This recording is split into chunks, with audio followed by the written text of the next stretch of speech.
Bienvenidos y bienvenidas a un nuevo capítulo de Grounding Nomads, desde este paraíso, el lago Tinquilco, al sur de Chile. Hoy es un capítulo muy especial porque por primera vez voy a estar entrevistando a una persona. Esta persona está detrás mío en el lago, por si me están viendo ahí, y ya va a venir, así que... Bueno, y con nosotros el invitado Mauricio G. Donoso.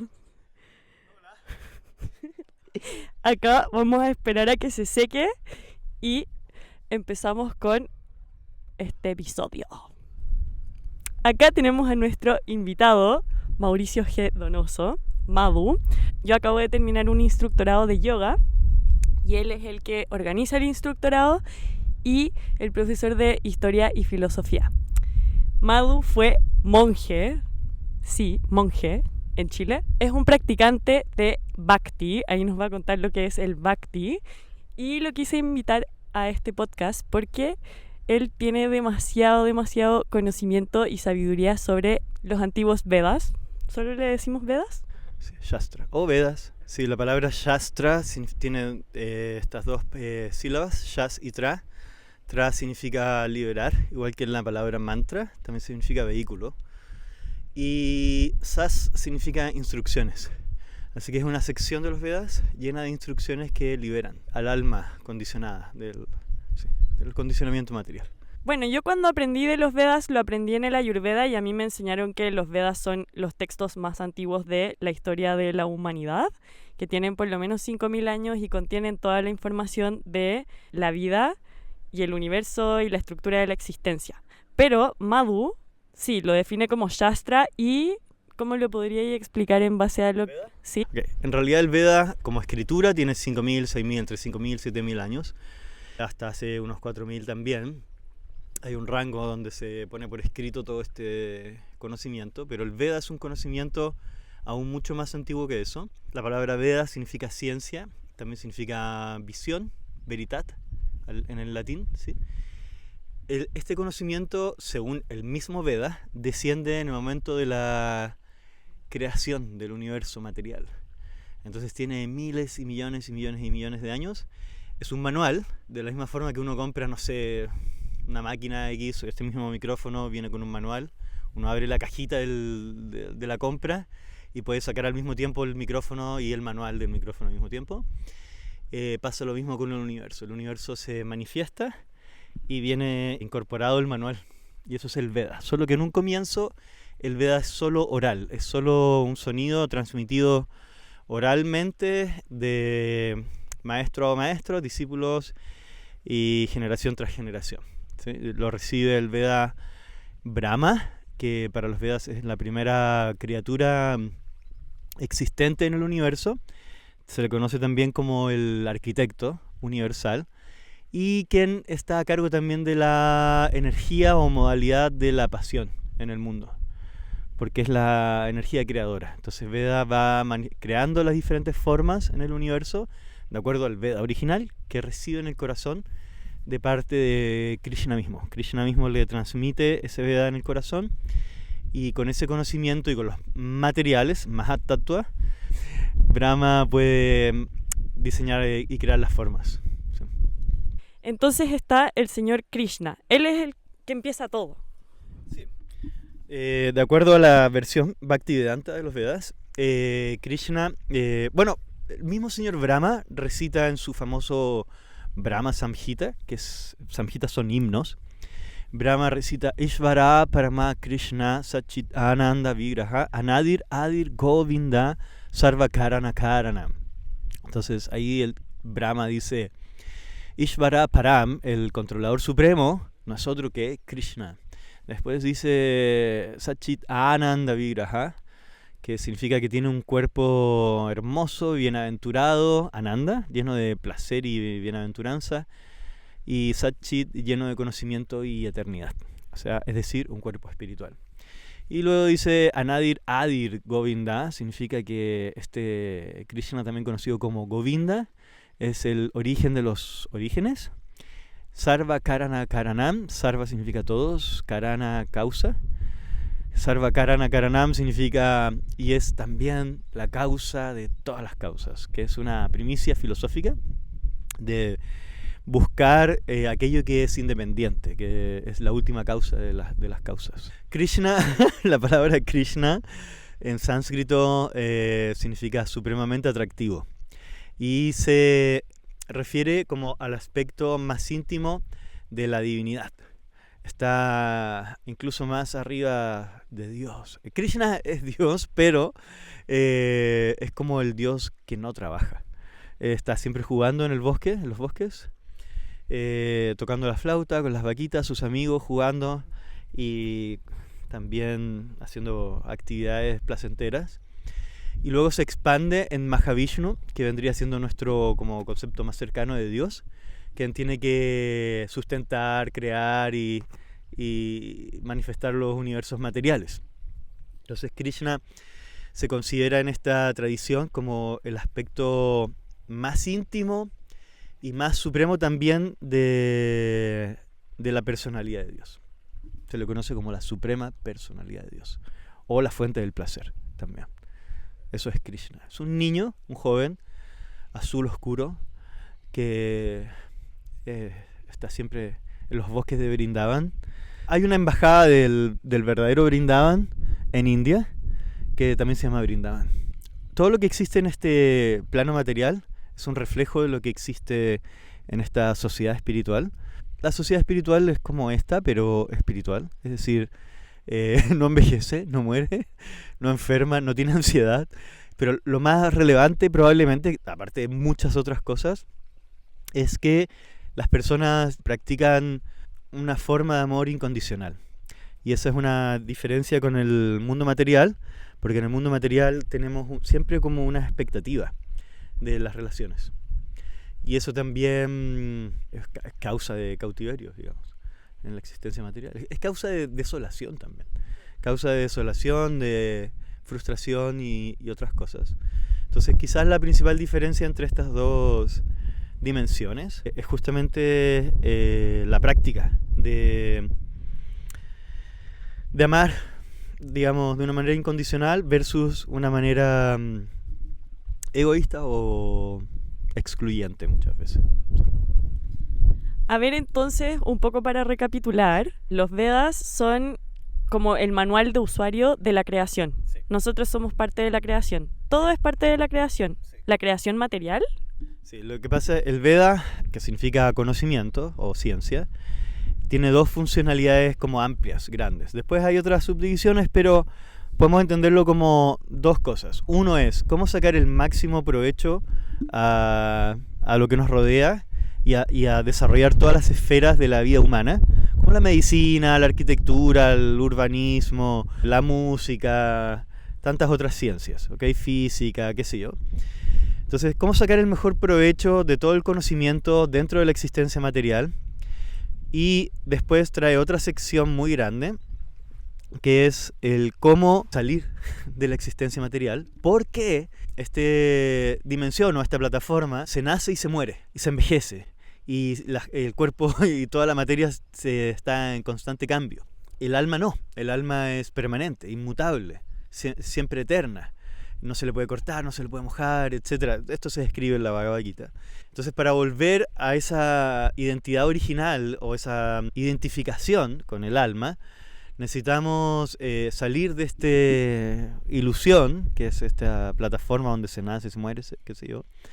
Entonces el Veda enseña estas dos grandes cosas, cómo mejorar tu calidad de vida dentro de la existencia material, pero también cómo salir de ella. Y eso es lo que se llama yoga, básicamente.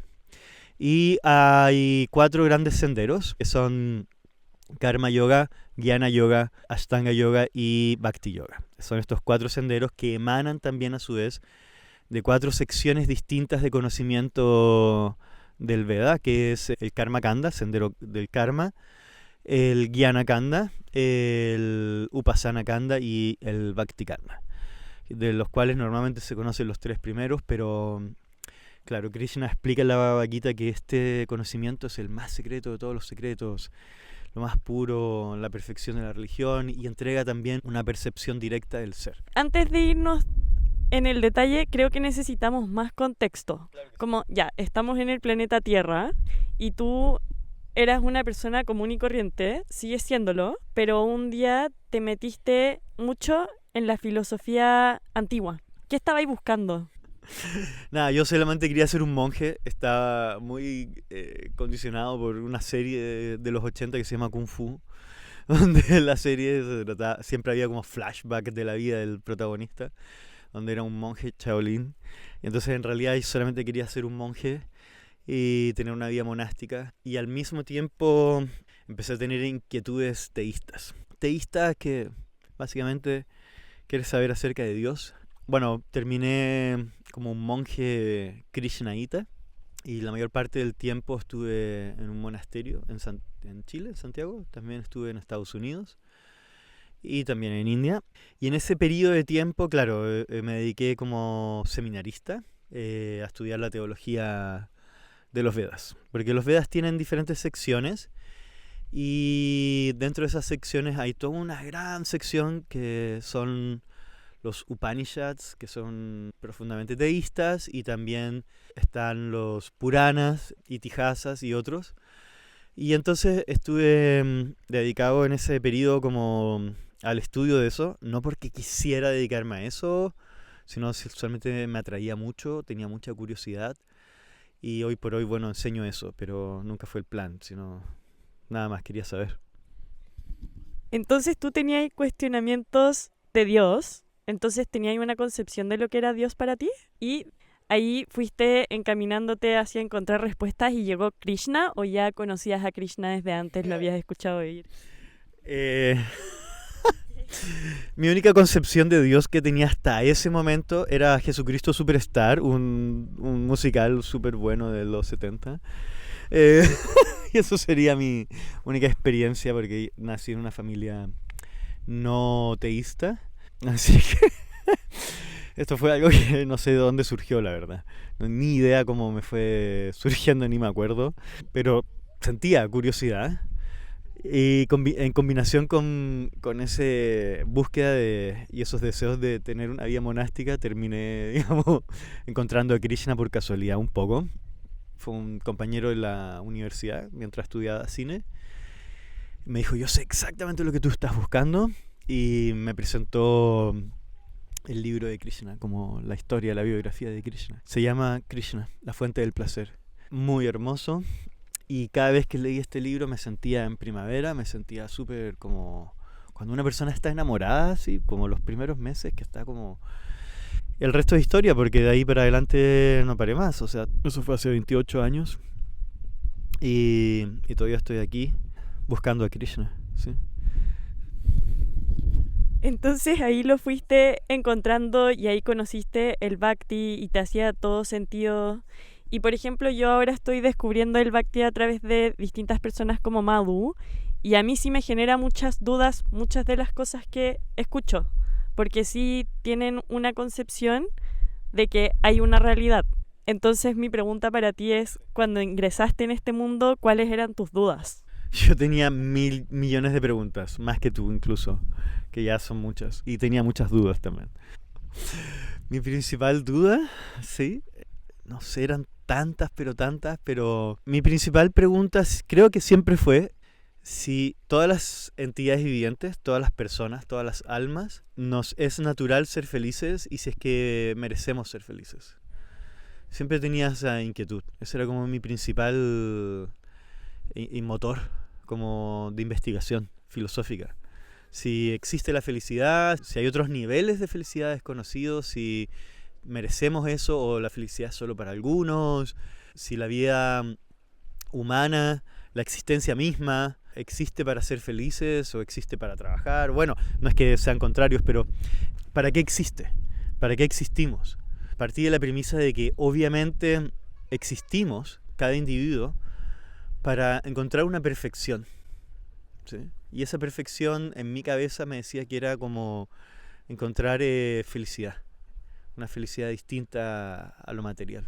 Así que esa fue mi hipótesis y el resto fue simplemente como entrar al laboratorio espiritual y ver si encontraba una respuesta al respecto de eso.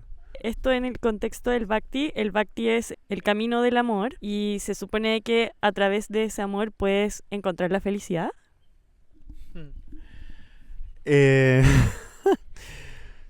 Sí, la verdad sí. Curiosamente también es una de las grandes problemáticas de la vida misma, de este mundo, de la existencia material.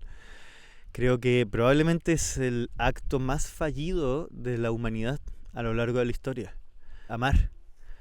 Sí, es el acto más fallido. De alguna u otra manera hemos, como humanidad, como ensayo y error, pero no para alcanzar como una expertise, sino pareciera como que vamos retrocediendo en esa habilidad. Sí. Entonces muchas filosofías, escuelas, concluyen que esos apegos son la causa del sufrimiento. Entonces, tener sentimientos y relacionarse con otros, tener apegos por otras personas, qué sé yo. Y toman normalmente el instinto primario, que es buscar la anulación de ser una persona, que básicamente significa tener la capacidad de amar y servir en reciprocidad. Como es la cosa más esencial de ser una persona. Normalmente eso se considera como el ego que hay que eliminar. En el Bhakti se plantea algo distinto. Se plantea que, ya que sabemos que hemos fallado, sí, estamos de acuerdo con todos los demás, pero la solución es distinta. La solución es aprender ese sistema de amor incondicional. No hay ninguna posibilidad de fallar cuando el amor es incondicional, porque no tiene expectativas, no está esperando nada a cambio, está dando porque quiere dar, etc. No hay ninguna posibilidad de fallar. ¿Cómo podría fallar eso? No hay espacio para la desilusión, etc. En este Bhakti Kanda o sendero del Bhakti se considera que la meta última es el redespertar el amor latente que está en el corazón por Krishna, por Dios y también por las demás entidades vivientes, pero en una dimensión superior. No un amor egoísta o material, sino una cuestión distinta. Eso es Bhakti, básicamente. Es una ciencia, es como la ciencia de entender el alma. Es una ciencia también de entender a la superalma. Y una cosa más, la relación que hay entre ambos. Muchas preguntas. Una, la diferencia entre el alma y el alma superior, dijiste. Sí. Y también, si pudieras describir un poco qué es el amor incondicional y cómo plantea el Bhakti que se vive ese amor incondicional o cómo lo has ido viviendo tú en tu vida. Primero decir que probablemente yo no vivo eso todavía. Sí, eso es lo primero. Bueno, algo quizás sí. Sí, probablemente. No es tan difícil de absorber eso. Es como en una relación, por ejemplo, de pareja. Normalmente estamos súper preocupados de qué voy a obtener de la relación, cómo me beneficio de la relación, cómo voy a ser feliz con la relación y cómo me conviene esta persona, o ese tipo de pensamientos que que son comunes, son humanos, pero un amor con más madurez sería cómo es que yo soy un aporte a esta relación, qué es lo que yo aporto a esta relación, qué yo puedo dar a esta relación.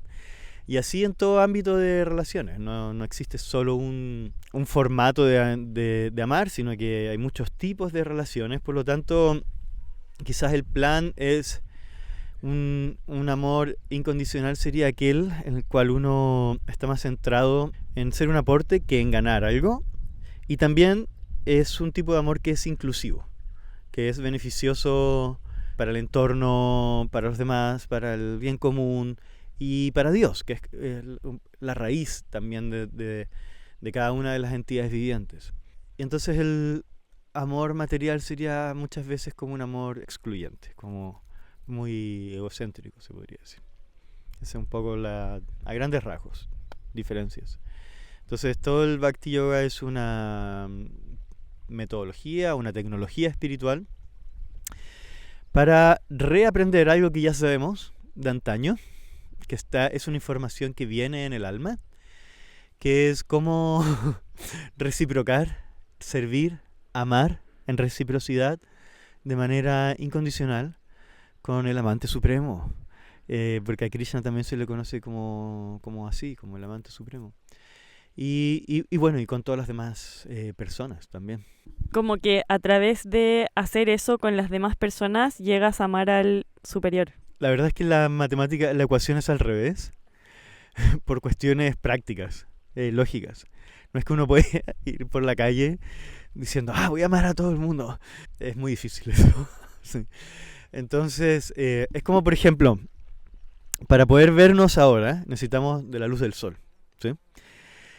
Si el sol no estuviese, no podríamos tener un autoconocimiento acabado, ¿sí? No podríamos verte bien y tampoco podríamos yo verme bien a mí mismo. Entonces, necesitamos de esta fuerza superior, que es el sol. Así que lo primero es el sol. Sí, necesitamos prender la luz primero para poder vernos.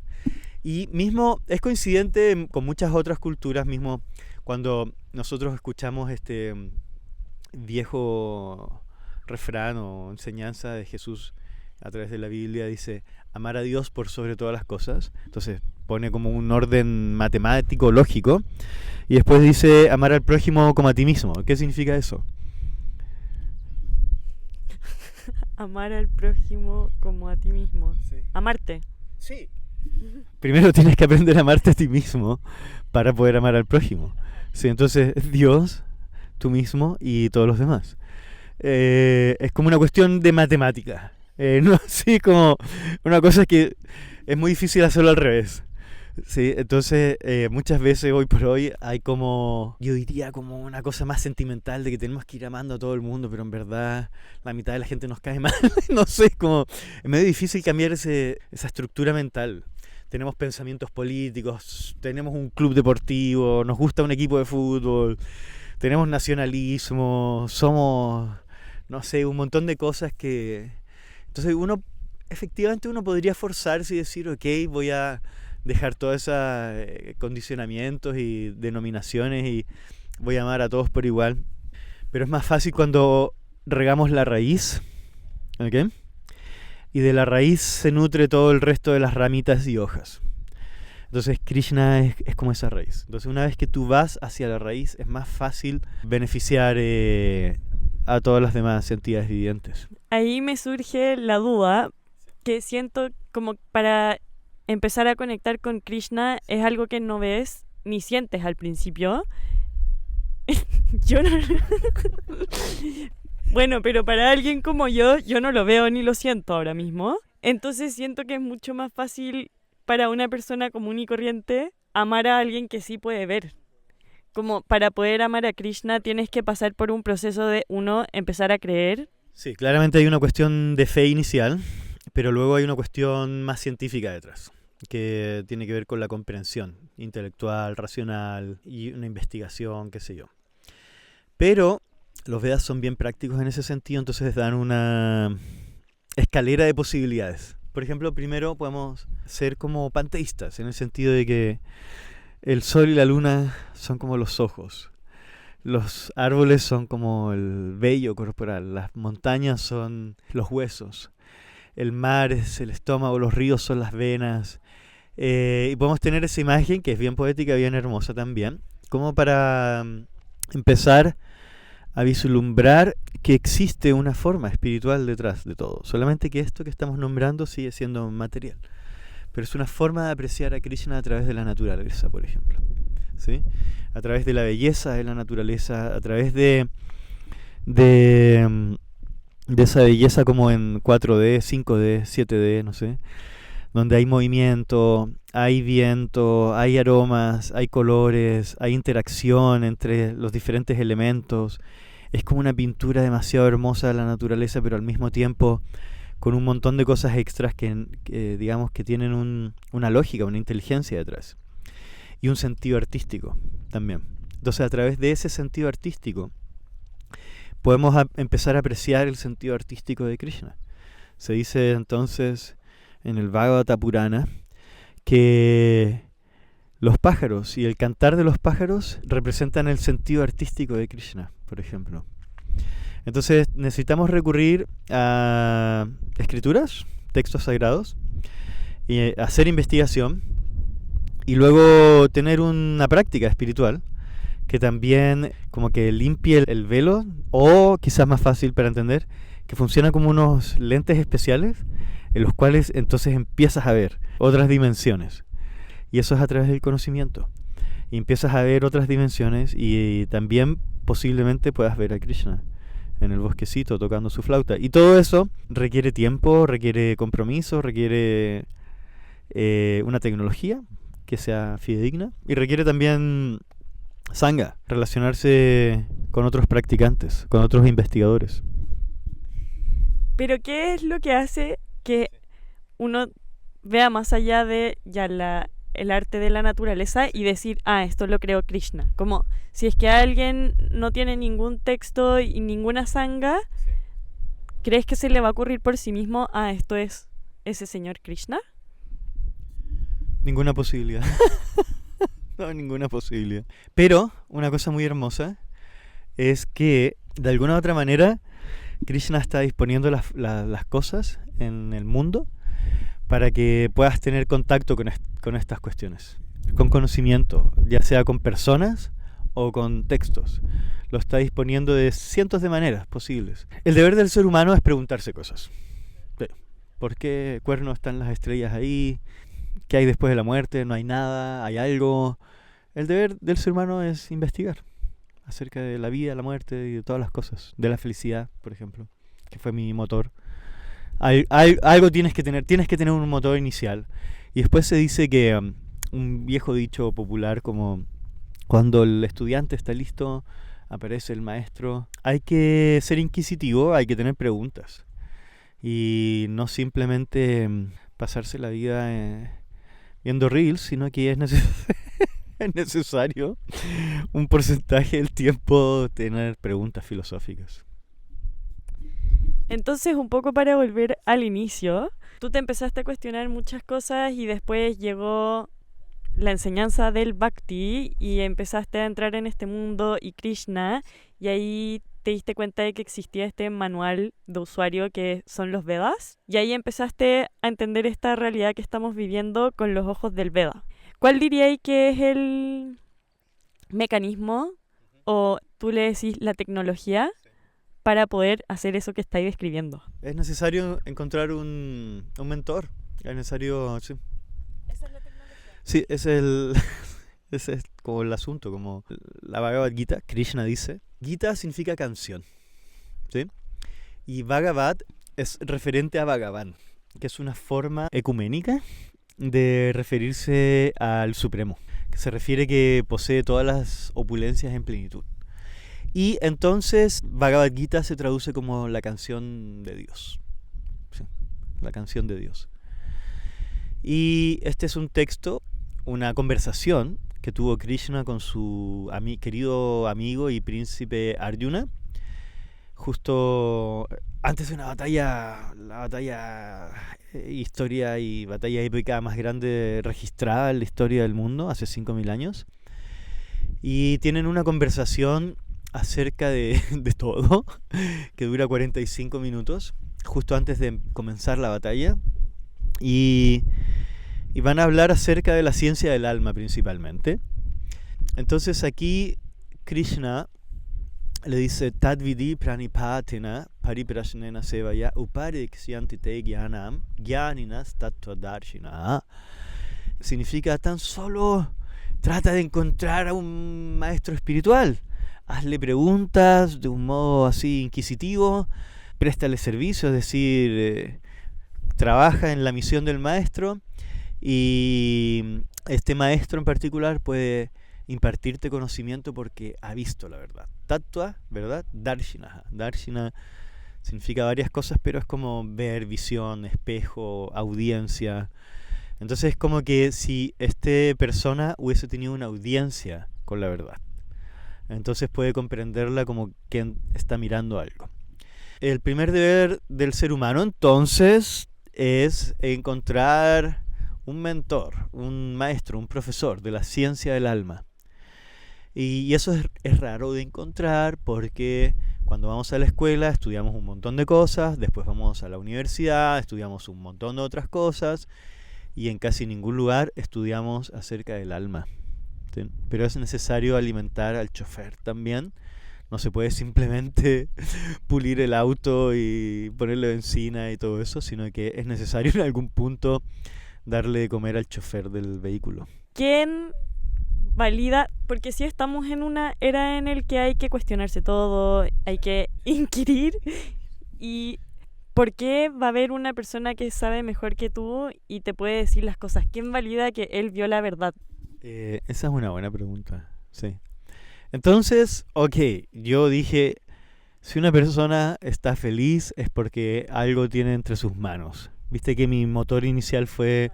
Sí, entonces me puse eso como termostato, como medidor. Dije, si una persona está feliz, con seguridad tiene algo que aportar. Y ahí empecé como mi filtro, se podría decir, pero luego con mucho más conocimiento, con mucho más madurez, pude aplicar un montón de otros filtros para entender qué es un maestro espiritual, qué es una persona que puede entender el alma, la diferencia entre el alma y el cuerpo, etcétera, y qué es una persona que está capacitada para guiar a otros en cualquier parte del mundo.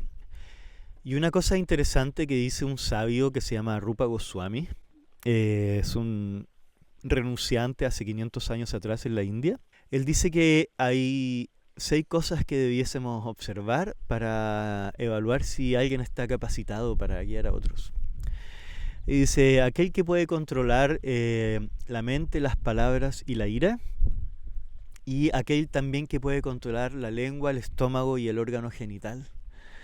Aquella persona que no se arrastra por ninguno de esos 6 síntomas, entonces esa persona está capacitada para ser discípulos en todas partes del mundo. Y eso es una de las tantos como filtros que mencionan las escrituras y me parece a mí fantástico, o sea, lo ocupo.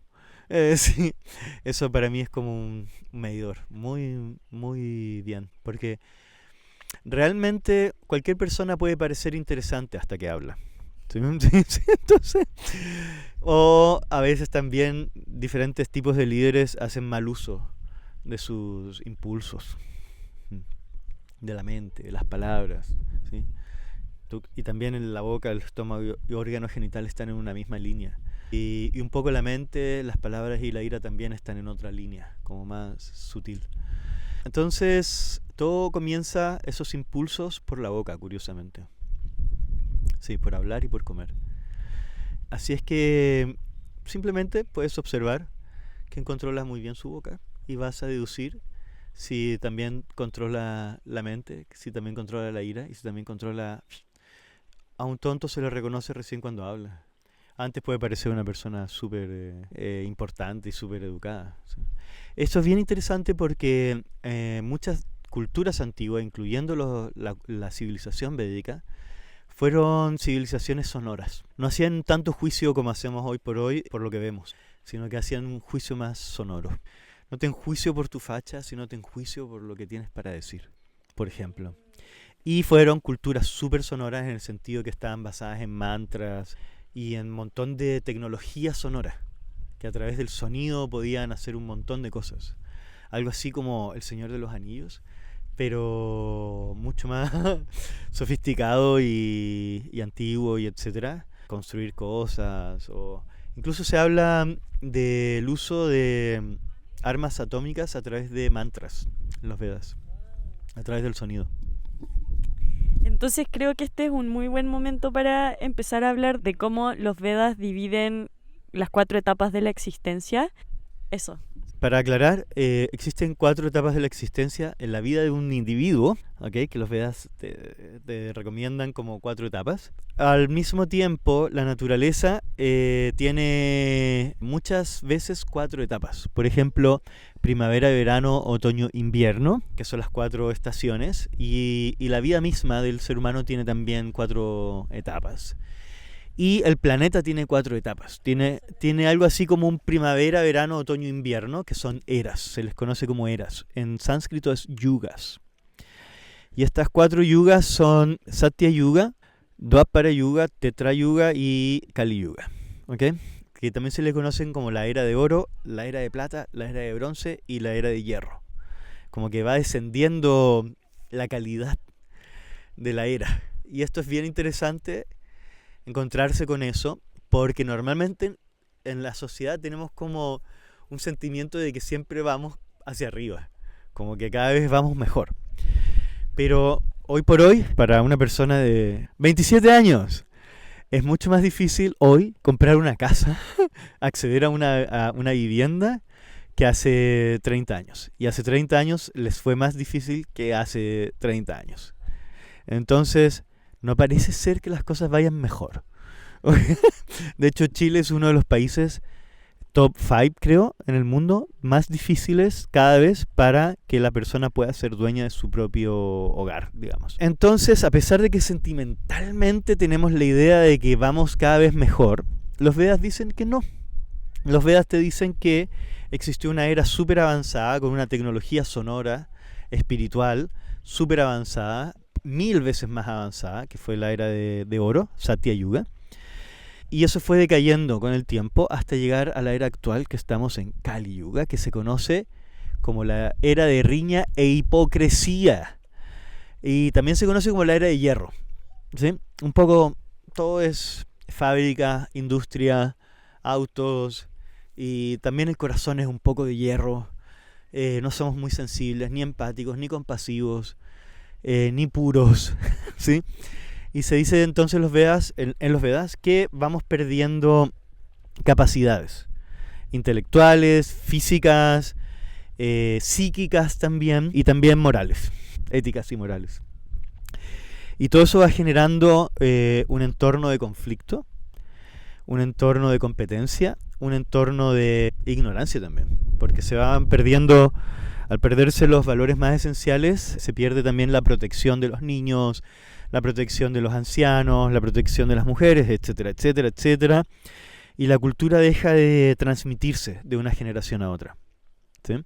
Entonces hay muchos conocimientos en medicina que se van perdiendo, en arquitectura, en agricultura, ni que hablar, que se han ido degradando con el tiempo. Y entonces hoy por hoy nada es sano. Hoy por hoy todo te mata.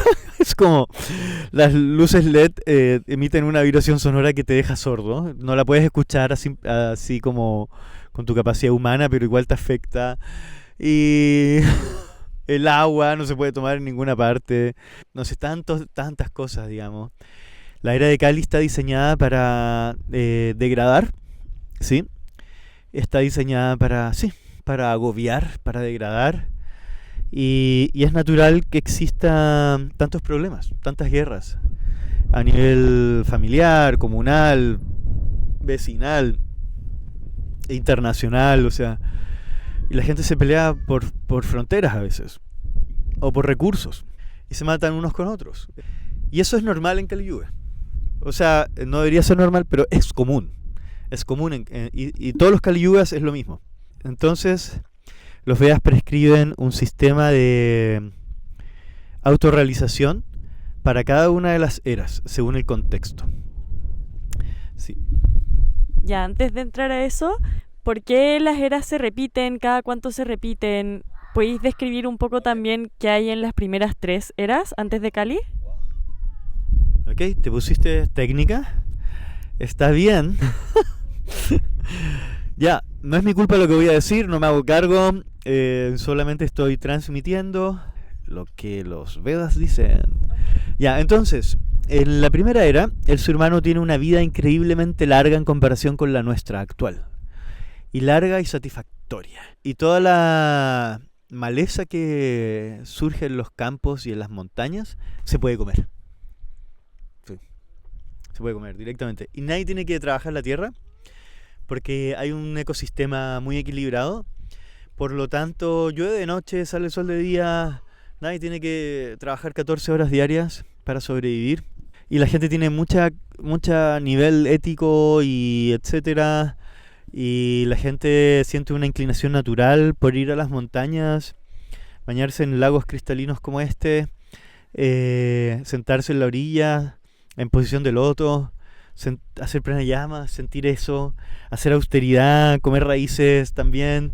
Luego dejar de comer, luego solo respirar y luego Pratyahara, Dharanam y finalmente Dhyanam y Samadhi, a encontrar la trascendencia por medio de ese tipo de procesos. Sucede que tenían la fortaleza y la valentía para hacerlo también, ir solos a la montaña, hacer esto por muchísimos años, porque la vida era increíblemente larga. Se dice en los Vedas que vivían hasta 100.000 años los seres humanos en esa vida. Esa primera era dura algo así como 1.728.000 años. ¿Ok? Y luego va descendiendo de a 432.000 años. Cada era se le va restando 432. Lo más relevante es que habían 4 pilares en el corazón de la humanidad, que eran la compasión, la limpieza o la pureza también interior, tanto interna como externa, la austeridad, la capacidad de ser una persona simple, y la veracidad. Estos 4 pilares. Estos 4 pilares eran lo que sustentaba este escenario. Y cada era va perdiendo un pilar. Para la siguiente era desaparece el pilar de la austeridad. Entonces queda una mesa con 3 patas. ¿Se puede sostener? Sí. Pero le falta una pata. Entonces en cada era va a desaparecer una de estas patas. Y en Kali Yuga se puede encontrar solo una, que es la veracidad. Entonces la siguiente era se pierde la pureza. Y en la siguiente era se pierde la compasión.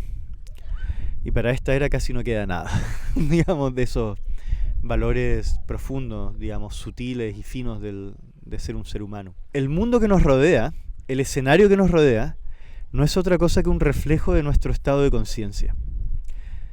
¿Okay? Entonces, a veces estamos muy asombrados del desastre ecológico y medioambiental, pero es simplemente un reflejo de nuestro estado de conciencia como humanidad.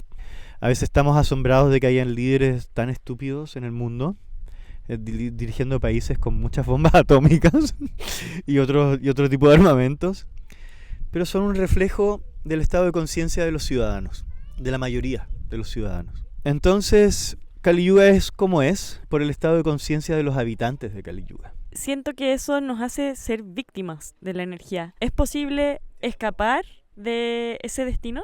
Sí, para muchas como grupos filosóficos existe como un juicio final y ya chao, fuiste. Pero los Vedas reconocen algo similar pero distinto a la vez, que existen Nityavadas y Nityasiddhas. ¿Okay? Nityasiddhas son aquellas personas eternamente liberadas. Vienen a esta existencia material como misioneros, como a elevar a otros. No quedan condicionados por las leyes de la materia. Y existen los Nityavadas, que somos todo el resto. Que estamos, Vada significa atado, ¿sí? Amarrado, ¿sí?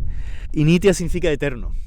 Entonces estamos eternamente amarrados a la existencia material. Pero en cualquier momento que tomas contacto con un Nityasiddha o con una persona que está en el proceso de liberarse de las leyes materiales, entonces también automáticamente se abre tu proceso de liberación.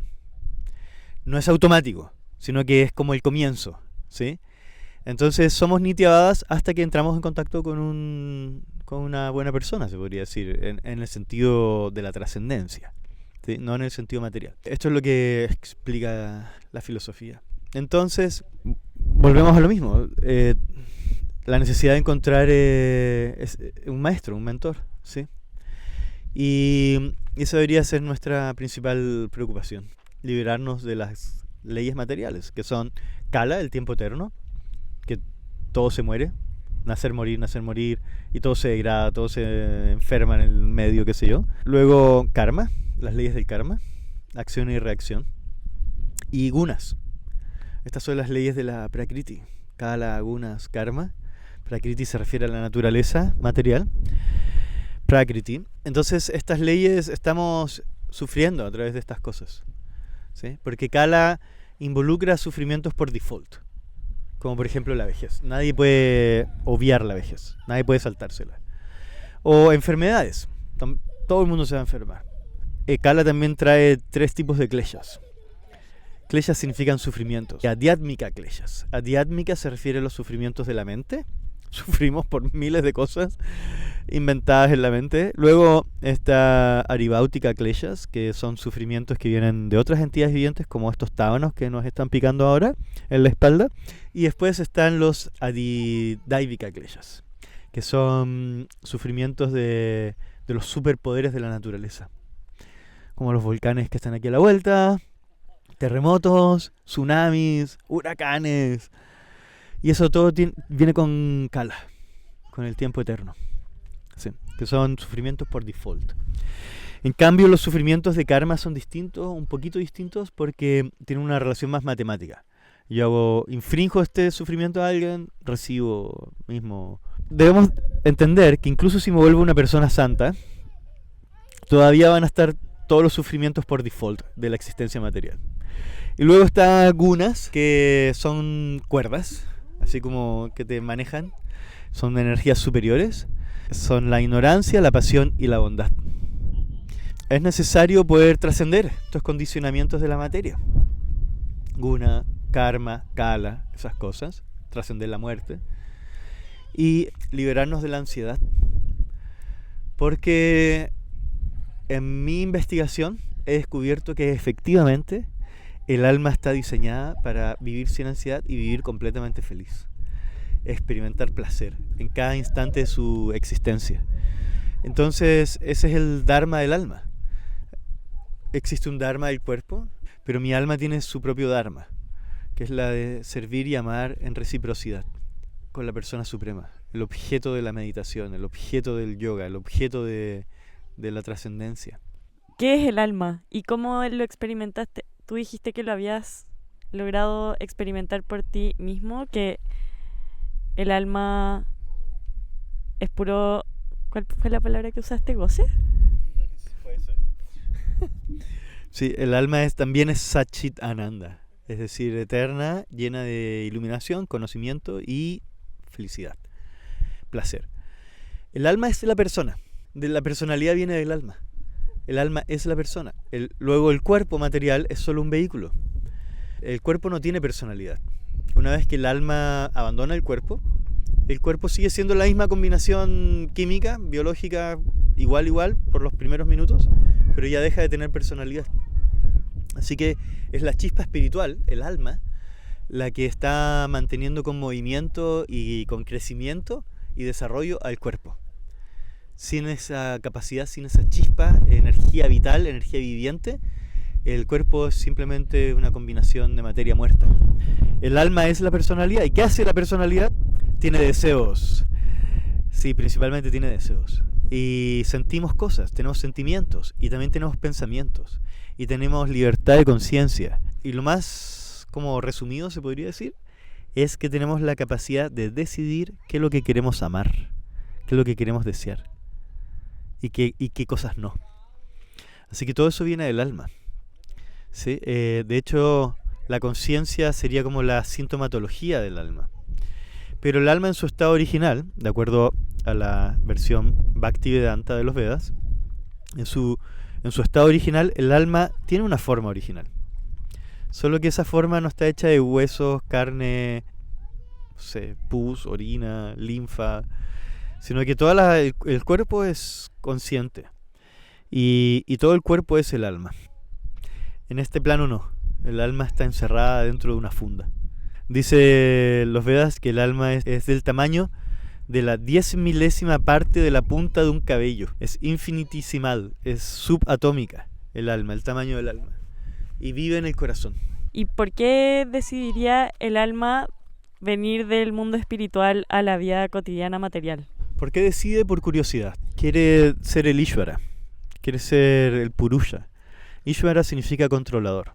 Purusha significa el disfrutador. El alma quiere hacer estas cosas. Quiere ser el sustentador, quiere jugar a ser Dios. Y el mundo material es como cuando los niños juegan a las tacitas. El mundo material es como un lugar donde Krishna diseña para que tú puedas satisfacer tus deseos de ese tipo de curiosidad. Solamente que miles y miles de vidas no significan nada al respecto de la eternidad. Entonces, en realidad, todo tu paso por la existencia material es como un sueño. Sí, como La vida es sueño, los sueños vida son, de Calderón de la Barca, un famoso libro. Sí, toda esta existencia material es como un sueño. Y de repente uno despierta otra vez en el mundo espiritual, entre las flores, y en la cotidianidad espiritual, que es dinámica, ascendente y sin ansiedad. ¿Por qué venimos? Básicamente por curiosidad, en un principio. Pero una vez que tocas las leyes de la materia, que ya dijimos, gunas, karma, kala, etc., desarrollamos diferentes cantidades de costras materiales o coberturas que van cubriendo al alma. Y de ahí vamos teniendo destinos ambiguos y distintos cada quien, de acuerdo a las coberturas materiales que nos comienzan a cubrir. Porque el alma es shara en sánscrito, significa que tiene la tendencia a degradarse, el alma pequeñita, el alma individual. Creo que antes me preguntaste cuál era la diferencia entre el alma suprema y el alma pequeñita.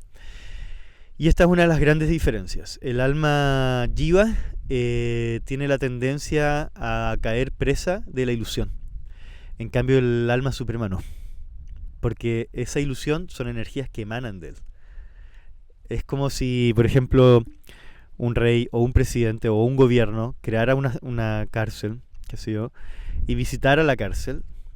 No sé, el ministro de justicia visitara la cárcel. No por estar dentro de la cárcel, él estaría sufriendo las leyes de la cárcel. ¿Por qué? Porque él está a cargo de la cárcel, ¿sí? Entonces un poco pasa lo mismo. Krishna no está sujeto a las leyes materiales. De hecho, las leyes materiales dependen de él. Esa es una de las grandes diferencias. Pero tenemos las mismas cualidades de Dios, solo que en pequeñito. Y somos conscientes de un espacio más pequeño también. En cambio, Krishna es consciente de toda la creación, tanto la material como espiritual, y de la creación intermedia también. Nosotros tenemos una conciencia limitada, somos conscientes de lo que pasa en nuestro cuerpo y alrededor, pero el alma suprema es consciente de lo que está pasando en todas partes, es omnisciente, digamos. Y esa es una gran diferencia. Sí. ¿Esa alma superior vive en nosotros o es Krishna? Esa es una excelente pregunta. De acuerdo a los Vedas, existe una expansión de Krishna o de Dios que se llama Param Atma. Param significa supremo, Atma significa alma. El alma suprema se expande en el corazón de todos como un testigo y vive en tu corazón, dicen los Vedas, en un tamaño de 20 centímetros. No tengo idea qué pasa cuando vive en el corazón de las hormigas. Siempre estoy con esa pregunta como, entonces si mide 20 centímetros, ¿cómo vive en el corazón de las hormigas? Existe simultáneamente en el corazón de todas las entidades vivientes como testigo. Y también en algunos casos, en todos los casos como guía, te va guiando de acuerdo a tus deseos. Y en algunos casos como un guía espiritual también. Chaitya Guru se le conoce como el gurú del corazón, el gurú que viene desde adentro, que te da información, te da instrucciones, te da como un coach así. Quizás, no lo tengo tan claro, es similar a lo que en la cultura occidental se conoce como Espíritu Santo. ¿No yo superior, por ejemplo?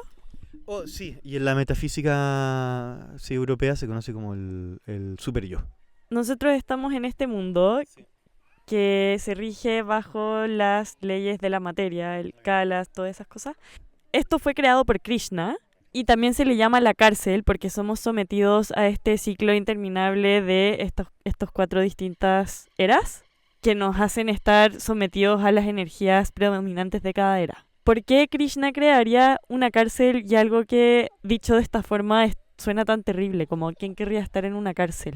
Y las almas saben que su curiosidad los va a llevar para acá porque quieren ser Ishvara, pero que tiene consecuencias de que estarán en una cárcel.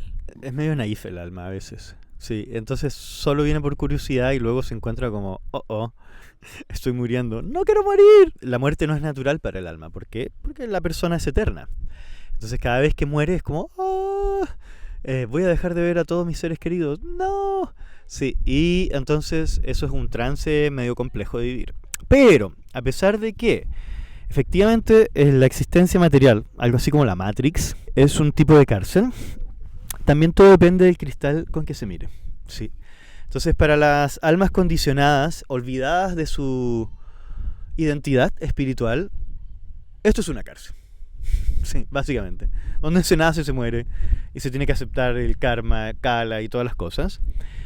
Pero para una persona con conocimiento, esto es más parte de la creación.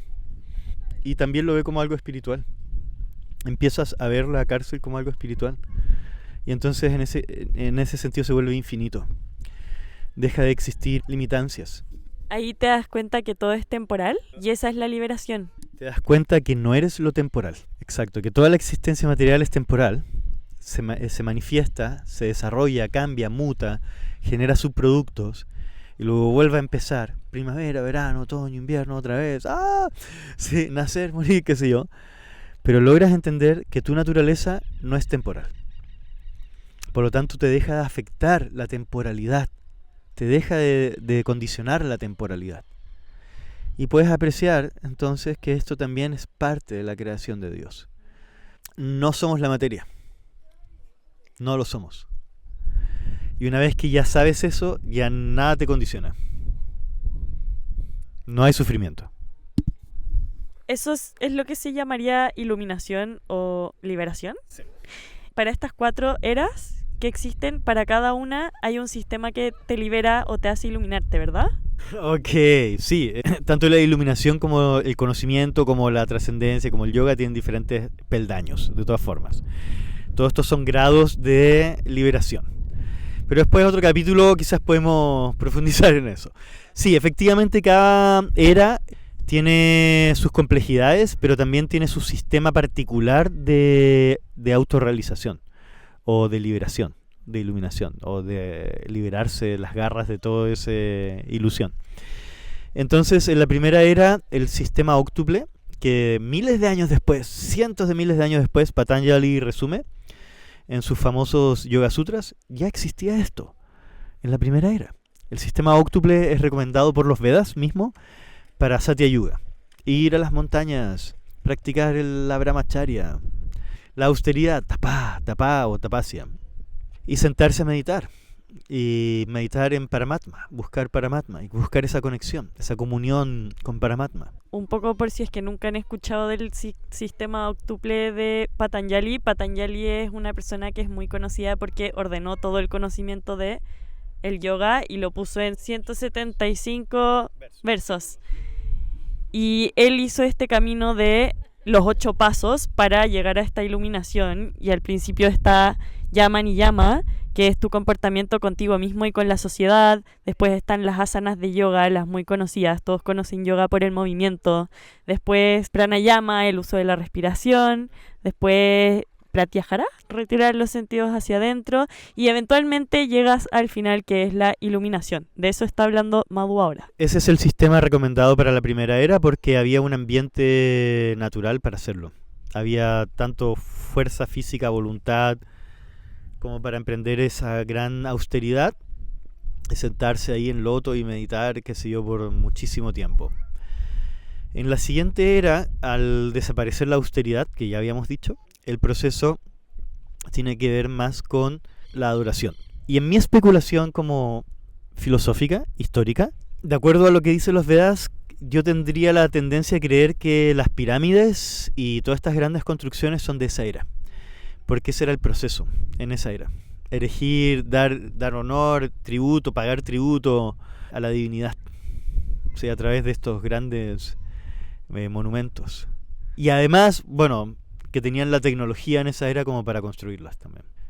Todo era más grande y también había una tecnología sutil a través del sonido, mucho más capacidades psíquicas, miles de otras cosas que hacen posible estas construcciones que hoy por hoy nadie sabe cómo se construyeron. Han intentado replicar los esfuerzos, pero no han logrado los resultados. Y luego, la tercera era, vienen los yagyas. Y esto es bien interesante, porque tiene que ver con nuestra historia universal. No sé si podemos profundizar en eso, pero yagya significa también tributo. Entonces todos los pueblos originarios de América y en todas partes del mundo, en Mongolia, los vikingos, en África, los egipcios y en todas partes del mundo empezaron a hacer estos sacrificios de fuego. Ahora se les conoce como Agnihotras, como estas ceremonias de fuego donde se cantan mantras, qué sé yo. Y ahí eran muy relevantes y muy importantes la entonación de los himnos védicos. Y los himnos védicos tenían que ser cantados con una métrica, con un timbre exacto y con muchas normas. Entonces, para probar la expertise de los sacerdotes que participaban en estos yagyas, los sacerdotes comenzaban el ritual cantando unos mantras para rejuvenecer un animal. Y rejuvenecían un toro, una vaca, un caballo, una cabra, qué sé yo. Y después de eso, cuando estaban todos seguros que los brahmanas, los sacerdotes, eran expertos, recién se comenzaba con el yagya en sí mismo, con el ritual. ¿Okay? Yagya se traduce muchas veces como sacrificio, o como sacro oficio también, como un oficio sagrado. Y que es a través de los mantras y a través de hacer ofrendas al fuego. El fuego era el camino, el conducto. Tanto el sonido del mantra como el fuego eran el conducto para conectar con la divinidad. Cuando entra esta última era, la cuarta, queda un poco la grande porque los sacerdotes pierden un poco el conocimiento, la memoria, la capacidad de entonación, toda esta expertise, y nadie sabe para qué servía el animal, y empiezan a hacer sacrificios de animales en todas las culturas al mismo tiempo en todas partes del mundo. Al principio solo le cortaban el pescuezo para tomar la sangre, luego matan el animal, se lo comen. Incluso en la mayoría de todos estos lugares empiezan a hacer sacrificios de humanos, y ya no para pagar tributo a la divinidad, sino para obtener algún beneficio, como ganar la batalla, tener mejores cosechas, que llueva, o tener poder sexual, o miles de cosas materialistas, digamos. Hay una confusión generalizada en la era actual, que es la era de Kali. Empezó hace 5.000 y pico de años. Para esta era los Vedas dicen la humanidad va a ser perezosa.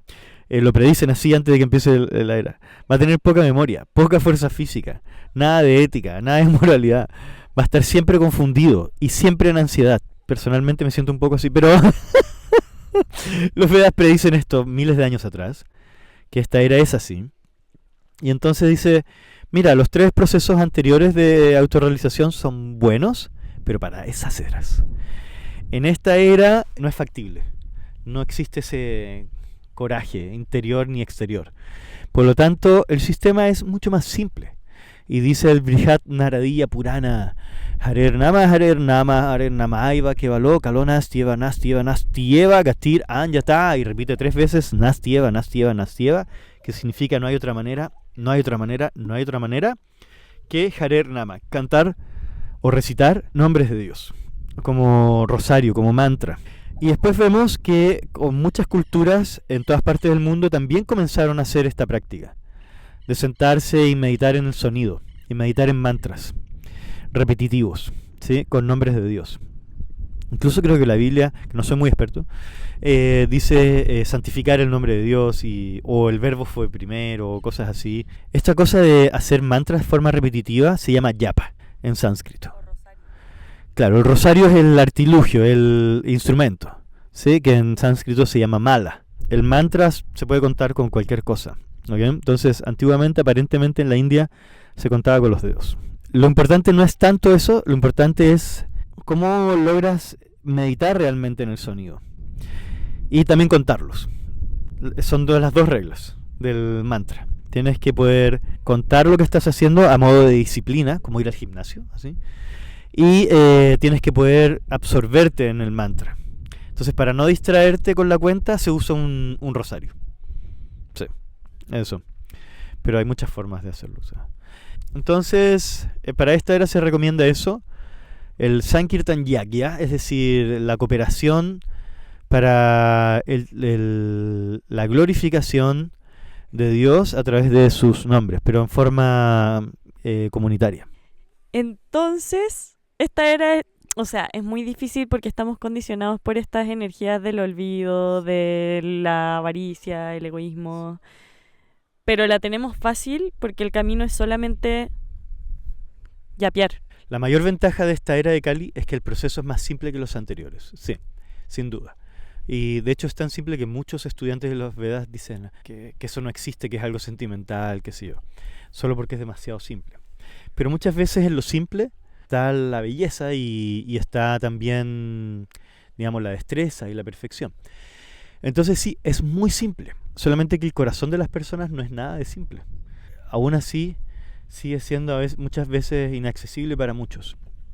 Y también es simple por una sencilla razón, que la era en particular es incómoda.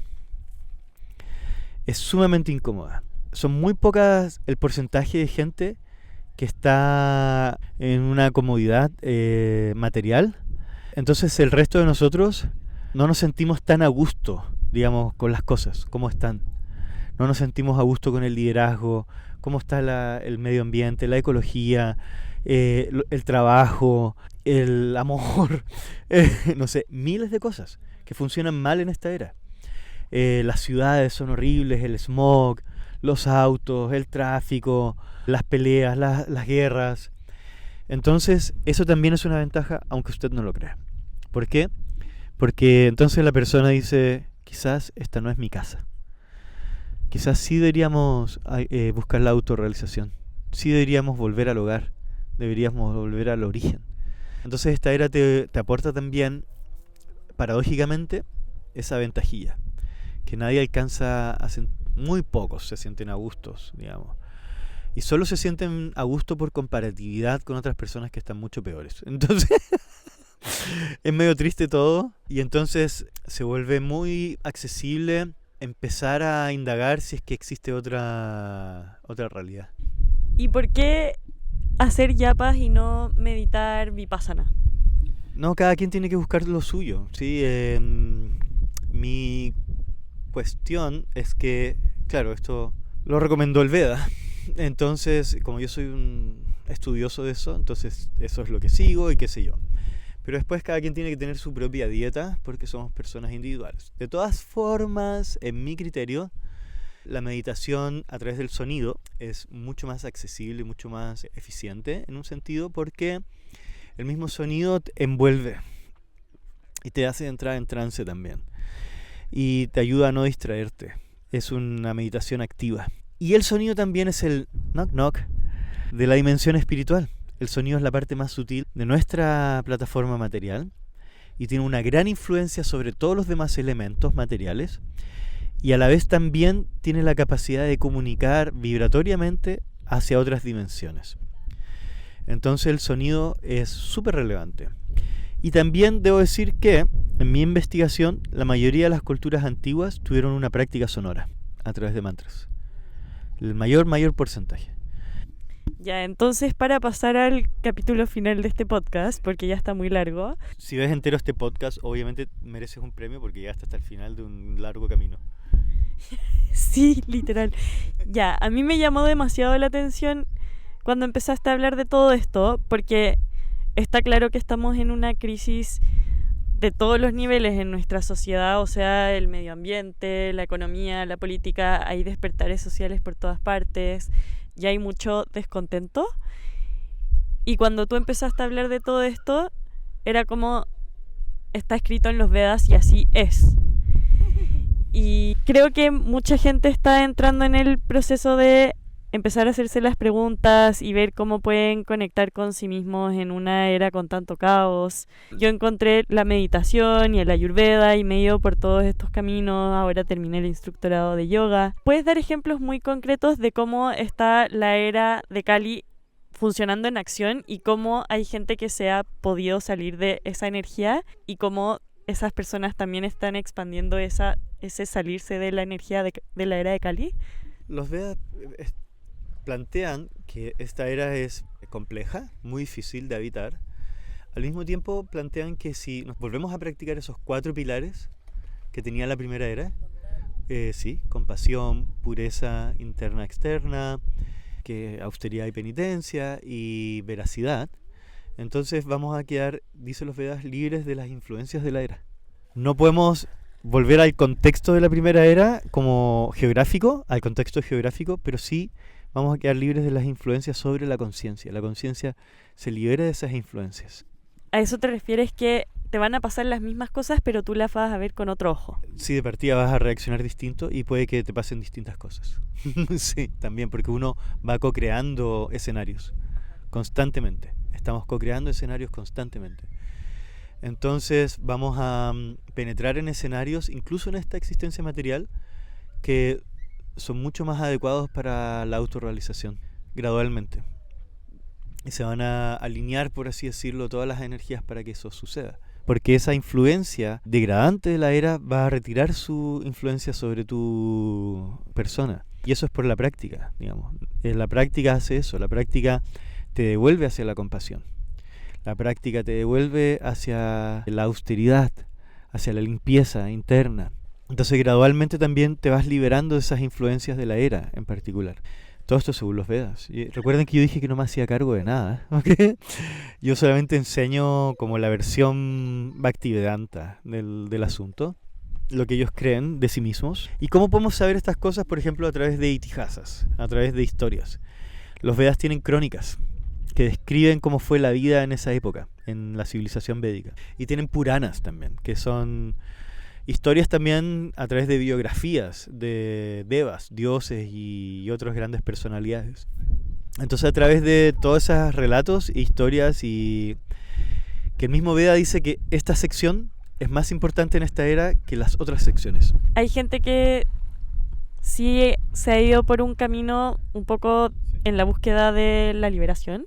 Tal vez no experimentan tanto todo ese sufrimiento que trae la era de Kali porque han logrado salir de eso. ¿Quiénes son esas personas y cómo se está expandiendo esa conciencia? Siguiendo la misma línea de lo que venimos conversando, son aquellas personas que practican la compasión, practican la pureza interior, practican la austeridad, la vida simple, practican la veracidad también.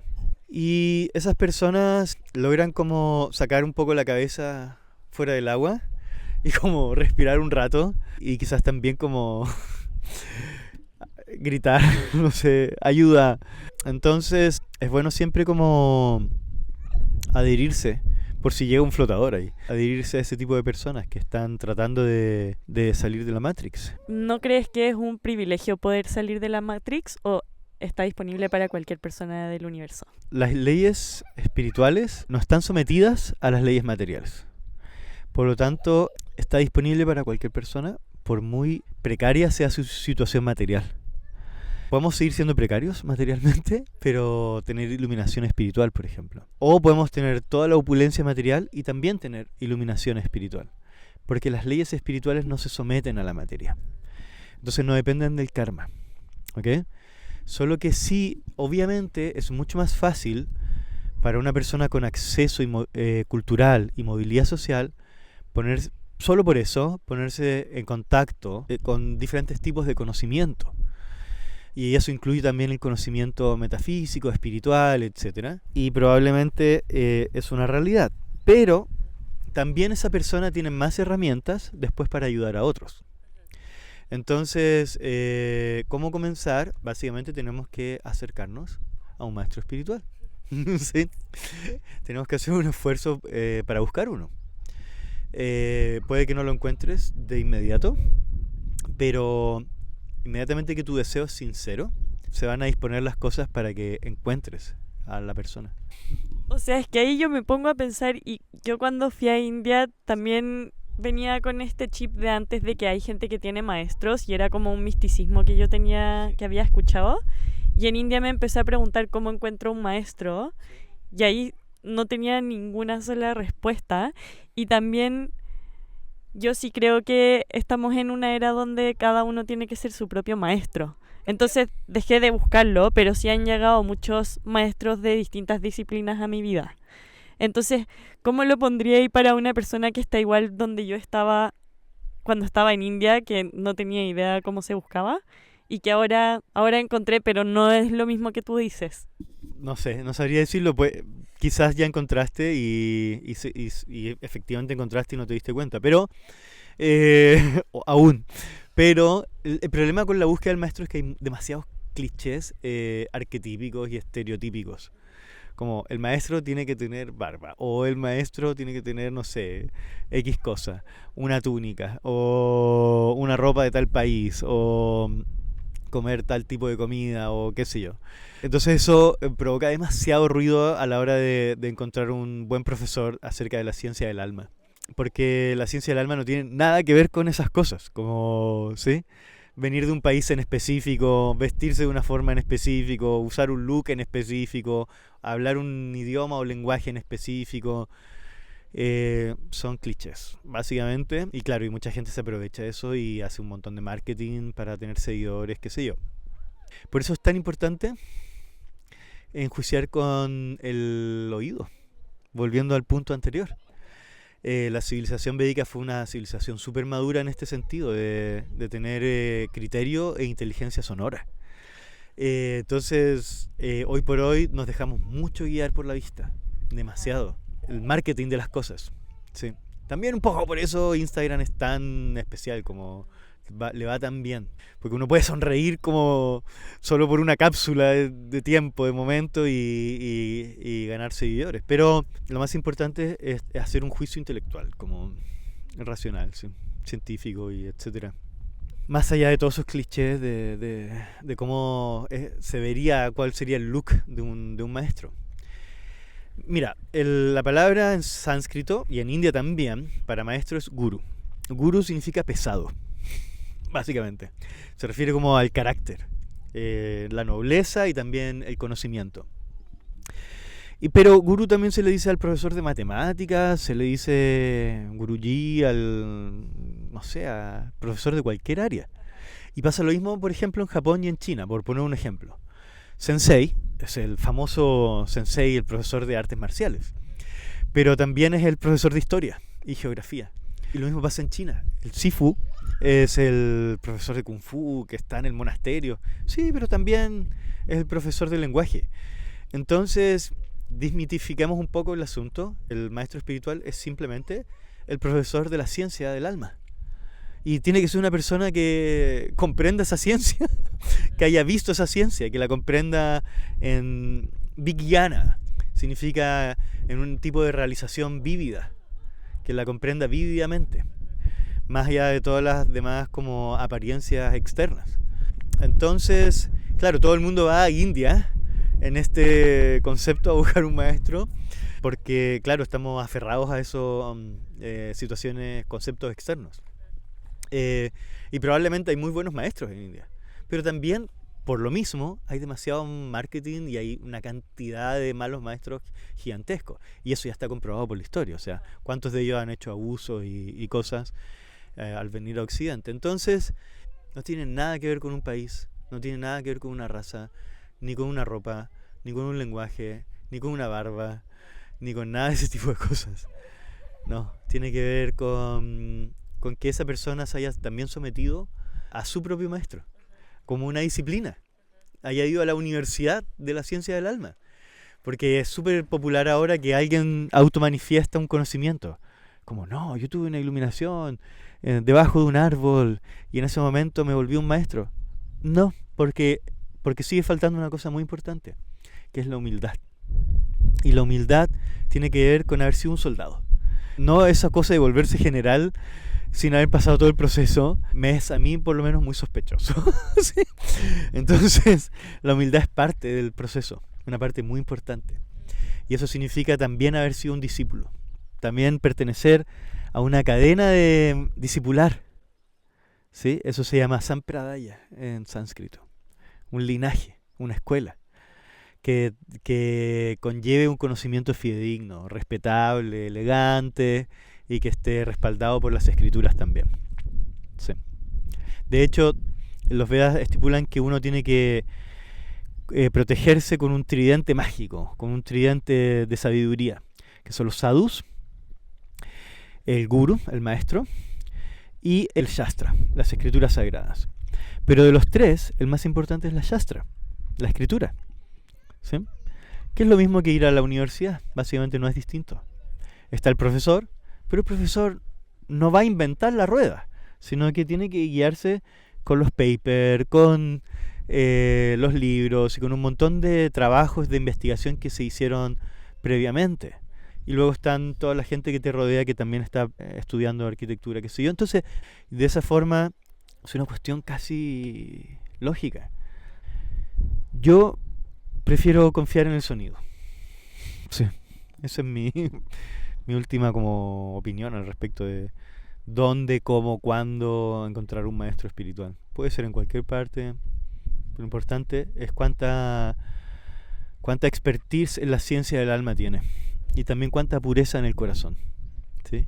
Y la humildad es una parte importante de esa pureza.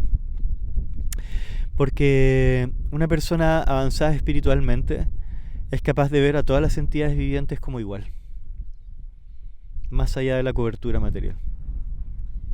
Entonces podríamos concluir que cualquier camino te debería de llevar a este amor incondicional que plantea el Bhakti.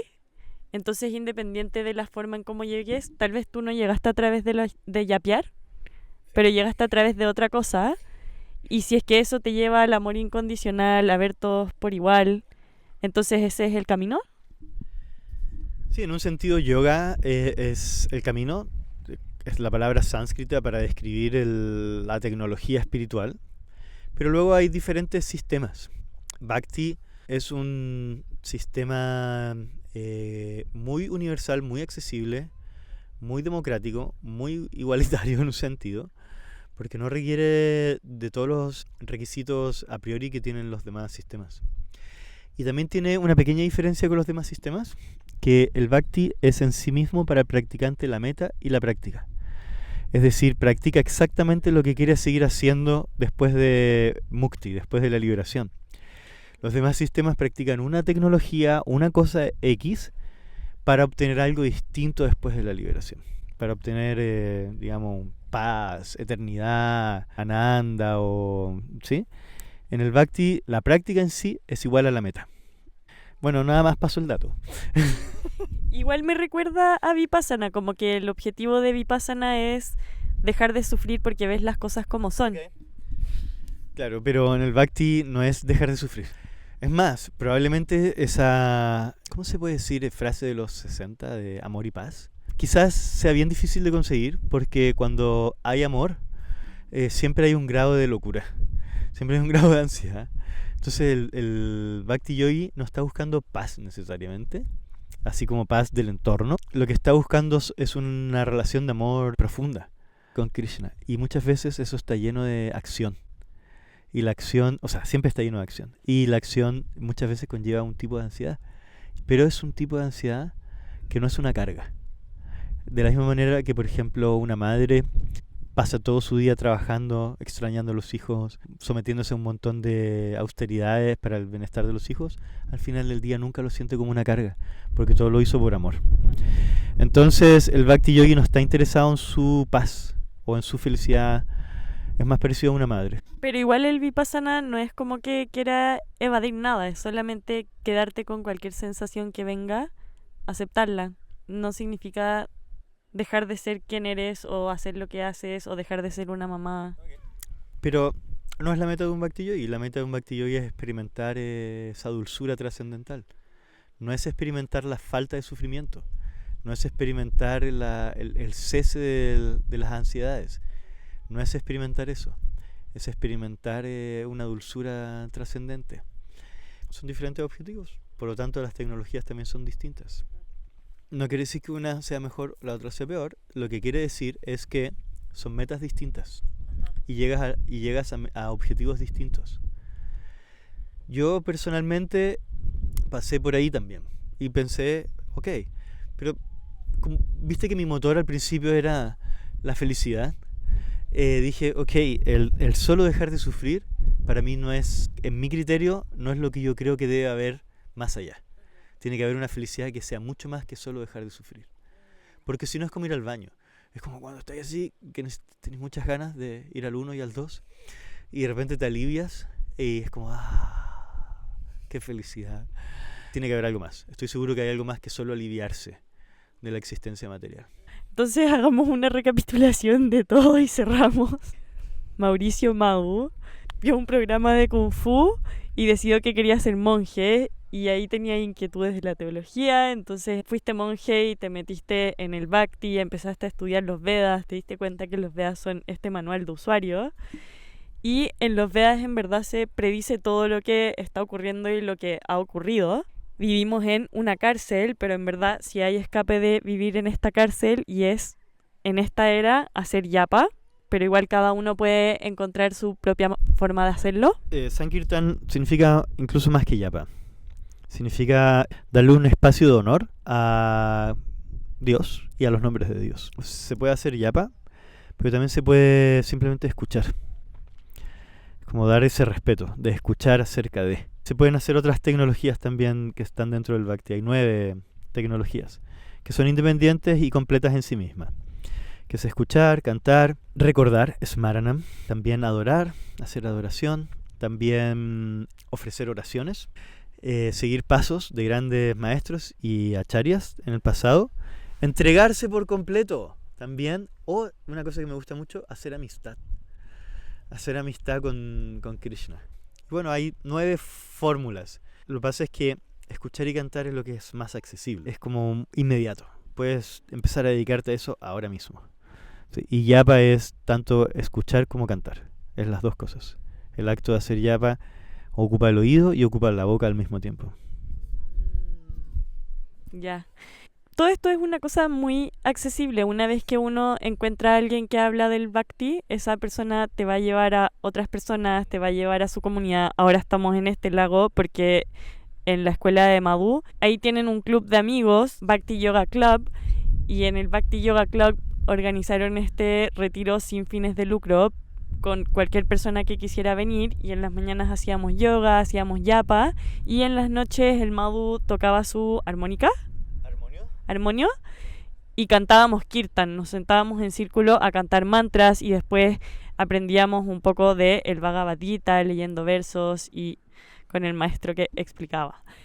Entonces, el Bhakti es una cosa súper accesible. El Bhakti está en todos, según ustedes. Es algo completamente natural. Todo el mundo quiere amar y servir a algo y a alguien. Es una tendencia natural. El Bhakti lo único que hace es tomar esa tendencia y llevarla hacia Krishna, que es la raíz de todos y de todo. Y entonces despertar también la capacidad de reciprocar con todas las entidades vivientes. Creo que el Bhakti es una cuestión, no es exógeno, es algo completamente natural. Ya lo estamos intentando hacer. Todo el mundo lo está intentando hacer de forma natural. Y entonces nos frustramos y tiramos la toalla porque, ya dijimos, el acto de amar ha sido una de las cosas más fallidas en la humanidad. Pero existen 2 posibilidades. O anular esa capacidad de la persona, de nuestra personalidad, por lo tanto anular la personalidad, anular el ego, o descubrir cómo darle un buen uso. Y más o menos ese es un poco la ciencia del Bhakti Yoga. Igual ya hiciste un caso de que deberíamos de encontrar un maestro y conectarnos de alguna forma con Krishna. Con la divinidad, ¿sabes por qué? Porque cada quien tiene su camino, cada quien tiene sus nombres también, sus mantras, cada quien tiene su meta distinta, cada quien tiene su objetivo. Lo importante no es unirse a un grupo en particular, sino más bien lo importante es tomarse en serio como la senda de la autorrealización, hacia la perspectiva que tengas. Y luego en el camino también se pueden ir ajustando cosas y madurando cosas y un montón de cuestiones. Así es que eso. Podemos empezar simplemente viendo la belleza de las flores y asumir cómo existe una inteligencia creadora detrás. Buenísimo. Bueno, ¿quieres dejar algún consejo para hacer cuando una persona termine de escuchar este podcast al tiro? Cuando termines de escuchar este podcast, sigue con el siguiente podcast de... ¿Cómo se llama esto? Grounding Nomads. Sí, de mi amiga Colomba, porque ella es especial igual. Sí. Entonces, eso es mi consejo. Puedes empezar por ahí. Tómala como tu maestra. Sí. No tiene barba, ni turbante, ni es de... sí. Ni viene de las montañas, aunque ahora estamos en una, pero... no, sí viene de las montañas, más o menos. Bueno, la cosa es que ella puede ser tu maestra, así que eso es lo que creo que tienes que hacer. Gracias, Mau, por toda esta conversación. Ahora, para cerrar todo este tema, igual decirles a todos que Madhu hace viajes con su ¿Cómo diríais? ¿Mujer o señora? Todo. Madhu hace viajes con su todo, Panchali. Ahora se van a India en como una semana. Sí, vamos a India, llevamos gente, hacemos como viajes, ¿cómo se podría decir? ¿Artesanales? Sí, algo así, no sé cómo explicarlo bien, pero la pasamos demasiado bien y hacemos demasiada amistad con los pasajeros de los tours que hacemos. Y en el tour vamos hablando de historia, vamos hablando de filosofía, clases de cocina, de Ayurveda, también de yoga. Tenemos una experiencia cultural, una experiencia espiritual y también una experiencia más turística nomás, así, y de todo un poco. Hacemos viajes a diferentes partes del mundo, de acuerdo a lo que a nosotros nos gusta. Partimos en India, porque Panchali, ¿cómo se llama? Todo, dijimos antes. Ella ama India, de niña pasaba en India. Y ahora vamos a incluir otros destinos como Japón, Islandia, lugares que tengan volcanes, porque a mí me gustan los volcanes. Sí, sí, algo así. Sí. Sí, así que si es que les gustó esta conversación, si es que les interesan los temas, quizás nunca han escuchado de nada de esto en toda su vida, pero igual les prendió alguna antenita. Hay muchas formas de seguir sabiendo de estos temas. Bueno, pueden hacer el instructorado de yoga si quieren en Saranagati, pero también tienen el club de amigos Bhakti Yoga House y ahí hay miles de eventos gratis donde traen a distintos charlistas, maestros. Este sábado hay una. No sé si va a estar listo el podcast. Pero sí, entonces si es que quieren encontrar más información, voy a dejar links a Bhakti Yoga Club, a Saranagati, que es donde hice el instructorado. ¿Y hay algo más que quieras promocionar? No quiero promocionar. Ah, sí, la Bhagavad Gita. Tienes que estudiar la Bhagavad Gita, sí o sí. Es un libro demasiado interesante. Demasiadas grandes personalidades y pensadores del mundo en la historia han estudiado la Bhagavad Gita. Y tenemos grupos de estudio gratuitos, sí, para estudiar eso. Y así es que, porfa, escríbele a Colomba y dile que quieres estudiar Bhagavad Gita. Gracias por llegar hasta acá a nuestra audiencia. Gracias al Madhu por aguantar este sol porque no le gusta el sol. Creo que hemos hablado 2 horas. Gracias a todos y por la paciencia y si es que ofendí a alguien, por favor, obviamente fue con querer. De todas formas, pido disculpas.